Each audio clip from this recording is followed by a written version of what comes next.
Welcome to our channel mathematics success. हम लोग आज यहाँ पर डिस्कस करने वाले हैं पुष्यभूत वंश के बारे में, या जिसे वर्धन वंश के नाम से भी जाना जाता है। इससे पहले हम लोगों ने बौद्ध धर्म, जैन धर्म, वैदिक सभ्यता, सिंधु सभ्यता, गुप्त काल, मौर्य काल, ये सारे टॉपिक डिस्कस कर लिए हैं जो आपके पेट के एग्ज़ाम के लिए बहुत ही इंपॉर्टेंट है। मतलब ये सारे टॉपिक वाइज आपके जो एग्ज़ाम पैटर्न है उसमें दे रखा है, ठीक है। तो इन सारे टॉपिक्स में से कोई भी क्वेश्चन ना छूटे, इन सबके लिए आप वो सारी वीडियोस पढ़ सकते हैं।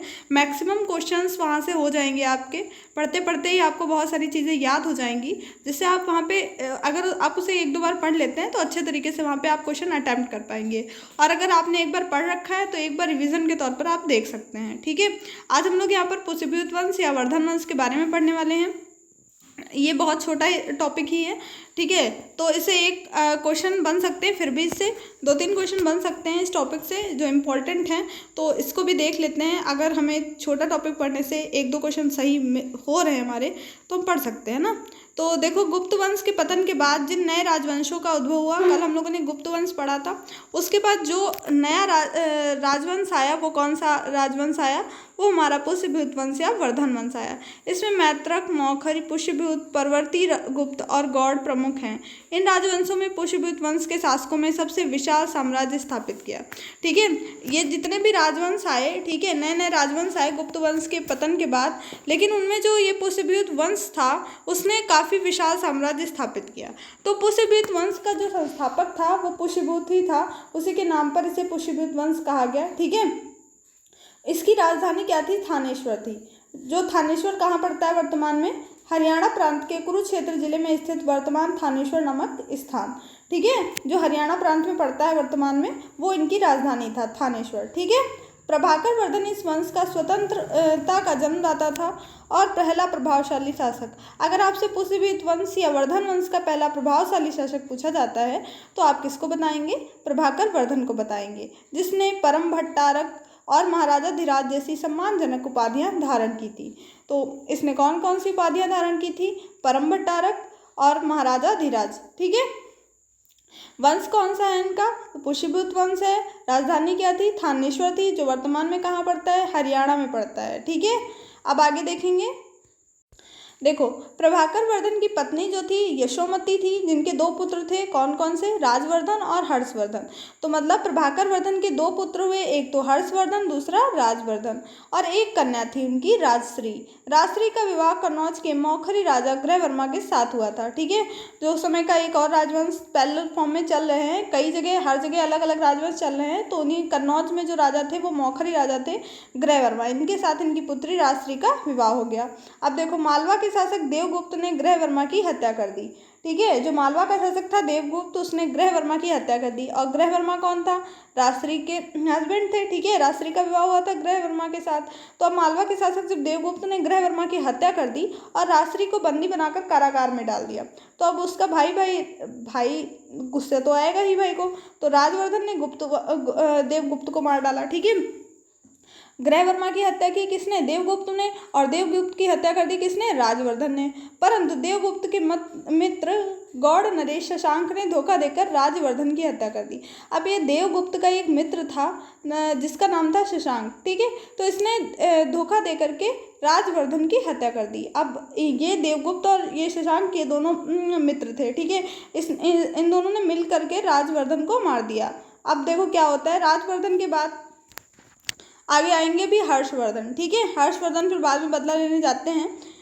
देखो, शशांक शैव धर्म का अनुयायी था। इसने बोधि वृक्ष, बोध गया में जो बना है बोधि वृक्ष, ठीक है, उसे कटवा दिया था, ठीक है। बोधि वृक्ष जो लगा था बुद्ध को, जिसके नीचे ज्ञान की प्राप्ति हुई थी, पीपल का वृक्ष था, ठीक है, उसको कटवा दिया था। और ये शैव धर्म का अनुयायी थे, काफ़ी शक्तिशाली शासक हुआ, ठीक है। हर्षवर्धन ने देवगुप्त को तो मार दिया था, बाद में देवगुप्त को तो राजवर्धन ने मार दिया था, और बाद में देवगुप्त के मित्र ने राजवर्धन को मार दिया। तो अब देखो, बाद में हर्षवर्धन इसको तो नहीं मार पाता, लेकिन मतलब लड़ाई का इसका कोई उल्लेख नहीं मिलता है। राजवर्धन की मृत्यु के बाद 606 ईस्वी में 16 वर्ष की अवस्था में हर्षवर्धन बैठता है और हर्ष को शिलादित्य की उपाधि दी जाती है। परम भट्टारक नरेश की उपाधि इसने भी धारण की अपने पिता की भांति।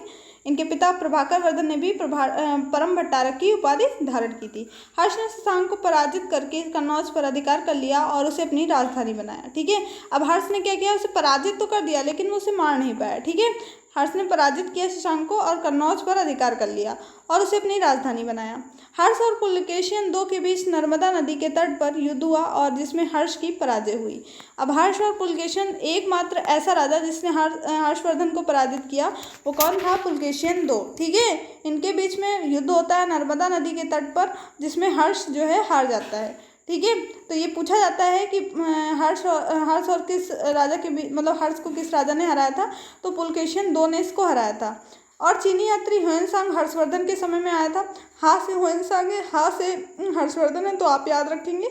आपने कल पढ़ा था फाह्यान। ठीक है, फाह्यान किसके शासनकाल में आया था, वो चंद्रगुप्त दो के शासनकाल में आया था। ठीक है, तो इनमें कंफ्यूज नहीं होंगे, ये ह्वेनसांग है वो फाह्यान था। ठीक है, अब देखो ह्वेनसांग को यात्रियों का राजकुमार कहते हैं, नीति का पंडित और वर्तमान शाक्य मुनि कहा जाता है। ह्वेनसांग को क्या कहेंगे, यात्रियों का राजकुमार कहा गया, नीति का पंडित कहा गया और वर्तमान का शाक्य मुनि कहा गया। यह नालंदा विश्वविद्यालय में पढ़ने और बौद्ध ग्रंथ संग्रह करने के उद्देश्य से आया था। ठीक है, तो नालंदा विश्वविद्यालय में पढ़ने आया था और साथ ही जो भी बौद्ध ग्रंथ थे उनके संग्रह के लिए ये भारत आया। हर्ष 641 ईस्वी में अपने दूत चीन भेजे। ठीक है, हर्ष ने, और दो चीनी दूत उसके दरबार में भी आए, वो 643 ईस्वी में, 645 ईस्वी में। ठीक है, हर्ष ने कश्मीर के शासक से बुद्ध के दंत अवशेष बलपूर्वक प्राप्त किए। ठीक है, कश्मीर के शासक के जो बुद्ध के दंत अवशेष थे वो कश्मीर के शासक से बलपूर्वक, मतलब सेना के बल पर इसने प्राप्त किए। हर्ष के पूर्वज भगवान शिव और सूर्य के अनन्य उपासक थे, मतलब भगवान शिव और सूर्य के उपासना करते थे, पूजा करते थे। प्रारंभ में हर्ष भी अपने कुल देवता शिव का परम भक्त था। चीनी यात्री ह्वेनसांग से मिलने के बाद उसने बौद्ध धर्म की महायान शाखा को राजश्रय प्रदान किया और वह पूर्ण बौद्ध बन गया। ठीक है, जब इनसे ह्वेनसांग से मिला नहीं था उससे पहले वो भी क्या था, भगवान शिव का भक्त था, लेकिन इनसे मिलने के बाद ये भी बौद्ध धर्म का अनुयायी हो गया और महायान शाखा को अपनाया। महायान का आदर्श वाक्य क्या था, जरा एक बार नीचे कमेंट बॉक्स में जरूर लिखना। कल भी रिपीट किया था, इससे पहले जब बौद्ध धर्म जैन धर्म पढ़ा था वहाँ भी रिपीट किया था। ठीक है, जहाँ भी आता है महायान या हीनयान तो वहाँ पे बताया है, तो आप लोग बताइए कि क्या है इसका आदर्श वाक्य। ठीक है, नहीं आ रहा है तो देखिए जाके, अभी लास्ट में बताएंगे। ठीक है, पूर्ण बौद्ध बन गया। इसके बाद हर्ष के समय में नालंदा महाविहार महायान बौद्ध धर्म की शिक्षा का प्रधान केंद्र था, नालंदा। अब आप बताएंगे कि हमने कल बताया था कुमारगुप्त ने किस विद्यालय की स्थापना की थी, ये आपको बताना है। ठीक है, हर्ष के समय प्रयाग में प्रति 5वें वर्ष एक समारोह आयोजित होता था जिसे महामोच परिषद कहा जाता था। ह्वेनसांग स्वयं 6वें समारोह में शामिल हुआ था। ठीक है, 6वां समारोह जब था तो ह्वेनसांग भी इसमें शामिल हुआ था। बाणभट्ट हर्ष का दरबारी कवि था, उसने हर्षचरित कादंबरी की रचना की है। प्रियदर्शिनी, रत्नावली, नागानंद नामक 3 संस्कृत नाटक ग्रंथों की रचना हर्ष ने की है। कहा जाता है कि धावक नामक कवि से हर्ष से पुरस्कार लेकर उसके नाम से ये तीनों नाटक लिख दिए। ऐसा माना जाता है कि हर्ष ने खुद नहीं लिखा, बल्कि मतलब पुरस्कार दे करके किसी और से अपने नाम के नाटक लिखवा लिए। हर्ष को भारत का अंतिम हिंदू सम्राट कहा गया है, लेकिन वह ना तो कट्टर हिंदू था ना ही देश का शासक ही। ठीक है, हर्ष को अंतिम हिंदू सम्राट माना गया है, लेकिन वो बहुत कट्टर हिंदू नहीं था, ना ही सारे देश का शासक, मतलब पूरे देश पे उसका अधिकार भी नहीं था। हर्ष के अधीनस्थ शासक महाराज और महासामंत कहे जाते थे। हर्ष के राजमंत्री के मंत्री को सचिव या अमात्य कहा जाता था। प्रशासन की सुविधा के लिए हर्ष का साम्राज्य कई प्रांतों में विभाजित था।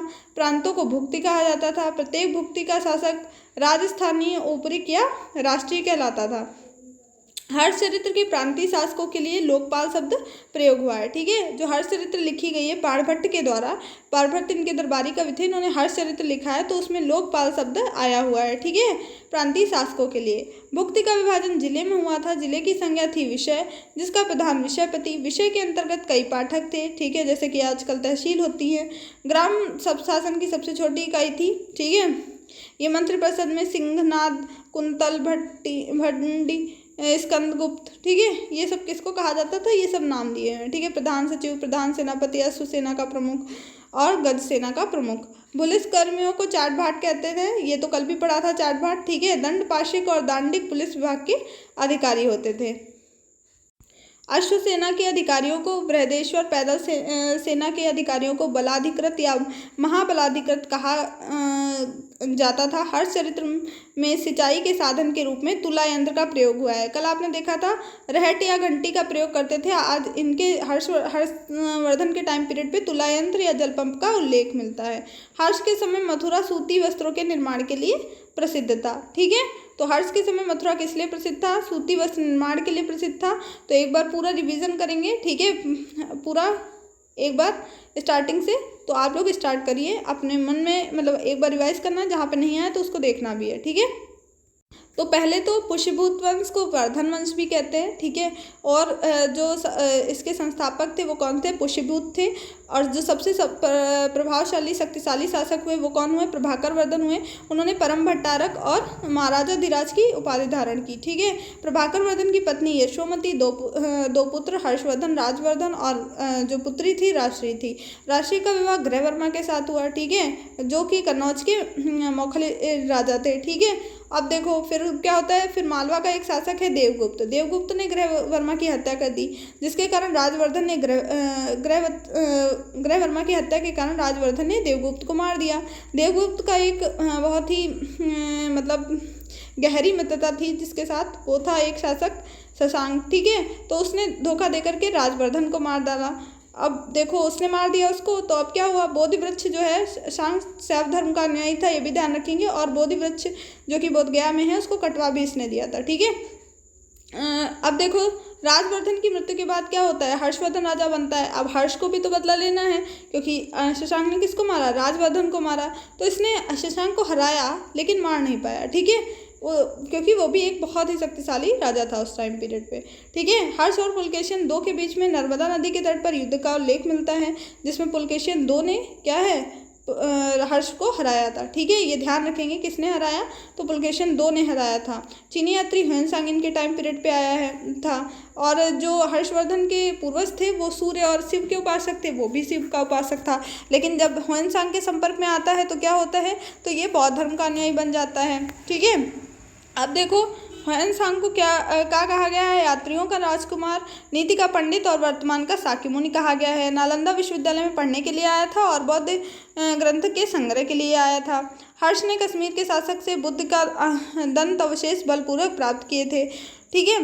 हर्ष के समय नालंदा महाविहार महायान बौद्ध धर्म की शिक्षा का प्रधान केंद्र था। और हर्ष जो है, हर्ष के समय क्या होता था? प्रयाग में प्रति 5वें वर्ष एक समारोह आयोजित किया जाता था जिसे महामोक्ष परिषद कहा जाता था, ठीक है। कितने वर्षों बाद होता था? 5 वर्षों के बाद। तो 6वां जब समारोह था तो ये ह्वेनसांग भी इसमें शामिल हुआ था। बाणभट्ट हर्ष का दरबारी कवि था। हर्षचरित्र और कादम्बरी इसने लिखा है। प्रियदर्शनी, रत्नावली, नागानंद ये तीनों नाटक हर्षवर्धन के द्वारा लिखे गए हैं। लेकिन ऐसा माना जाता है कि इसने धावक नामक कवि से पुरस्कार दे करके उसको अपने नाम से लिखवा दिए थे, ठीक है। हर्ष को अंतिम हिंदू सम्राट कहा जाता है, लेकिन ये ना तो अधिक कट्टर हिंदू था, ना ही सारे देश पे इसका शासन था, ठीक है। हर्ष के अधीनस्थ शासक जो होते थे उन्हें महाराज या महासामंत कहते थे। प्रशासन की सुविधा के लिए कई प्रांतों में विभाजित था। प्रांतों की कई भुक्ति थी, ठीक है। भुक्ति फिर विभाजन जिले में हुआ था। जिले को विषय कहा जाता था। विषय भी कई भागों में बटे हुए थे, ठीक है, जिन्हें पाठक कहते थे। ग्राम सबसे छोटी इकाई थी, ठीक है। चाट भाट, पुलिस कर्मियों को चाट भाट कहा जाता था। अश्वसेना के अधिकारियों को बृहदेश्वर, पैदल सेना के अधिकारियों को बलाधिकृत या महाबलाधिकृत कहा गया। हर्षवर्धन के समय सिंचाई के लिए तुला यंत्र का प्रयोग होता था और मथुरा सूती वस्त्रों के निर्माण के लिए प्रसिद्ध था। तो उम्मीद करते हैं आपको ये सारी चीज़ें एक बार रिवीजन भी मतलब अच्छे तरीके से हो गया होगा और समझ में आई होंगी। अगर वीडियो आपको पसंद आया है तो प्लीज़ अपने सभी दोस्तों के साथ शेयर करेंगे, ठीक है। वीडियो को लाइक करना ना भूलें और शेयर तो ज़रूर करना है। चैनल पर पहली बार आए हैं तो सब्सक्राइब भी कर सकते हैं अगर आपको अच्छे लगते हैं वीडियोस तो, ठीक है, ताकि नोटिफिकेशन के लिए बेल आइकन भी दबा सकते हैं ताकि कोई वीडियो आए तो आपको पता चले। तो मिलते हैं नेक्स्ट वीडियो में। जय हिंद, जय भारत।